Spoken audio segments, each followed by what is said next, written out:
That's part of the statement I read there is the first story. You say activity levels better, profitability better, but demand for new construction work, you say in your summary, remained relatively weak. There's a paradox there, isn't there? In other words, it is an improvement from very low levels, and the improvement is taking place very slowly.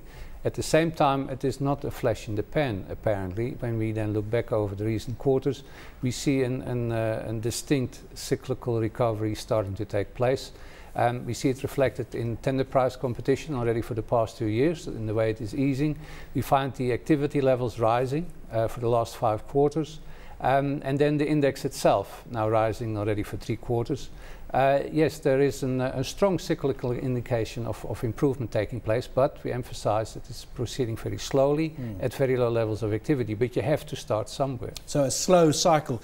5 in a row. You talked about demand and activity. How do you measure the tender competition? It must be a very technical thing. We ask people what their circumstances are, and that which you reflected there. Let's look at the divisions of where you can measure these things. Public sector first, obviously the big stuff by Transnet and Seckam. What effect is that having? Because we're told that they're not spending yet, or that they're going to be spending, but it would appear that the stimulation is happening. Yeah, I think one must make the distinction between them talking about the contracts that are coming, and there are huge things being announced on a daily basis, and that is a 10-year view, compared to the actual existing projects ongoing, where we do find workflow continuing. And it is there specifically, as you mentioned, that in the public sector, it is the public corporations, Transnet, especially with port facilities and the pipeline, and then of course Seckam with its power stations, where there is workflow. Of course, for this sector, the public sector represents something of the order of 60 to 80% of work. So the main focus is on the contracts in the public sector as to what is happening there. But yes, the announcements that have been made in recent weeks and months promises a lot for later in the decade. Perhaps you can tell me, it was a question we had, I think, yesterday in our discussion on Transnet. These big numbers keep being announced.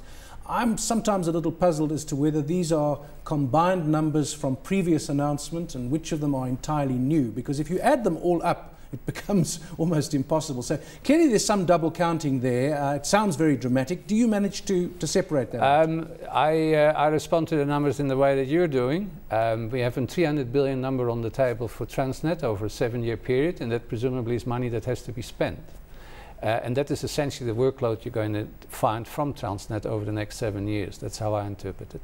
That some of that has already been talked about and reflected in previous budgets, but the actual spending is still to come.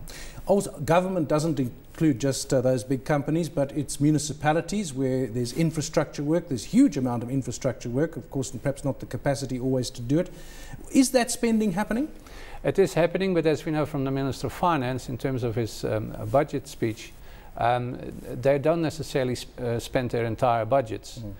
So there is actual underspend taking place, but this is now seen from the actual people who do the work, and from their point of view there is workflow taking place. On the municipal level, it has to do with roads and water and waste management. So yes, on the one hand we get an indication that not the full amounts budgeted are being spent. At the same time there is workflow taking place. You mentioned 60 to 80% being government, so the balance obviously private sector. Mining must be part of that. Is there any other significant area there? I'm not really aware of it. It is mining that takes the main for this particular industry.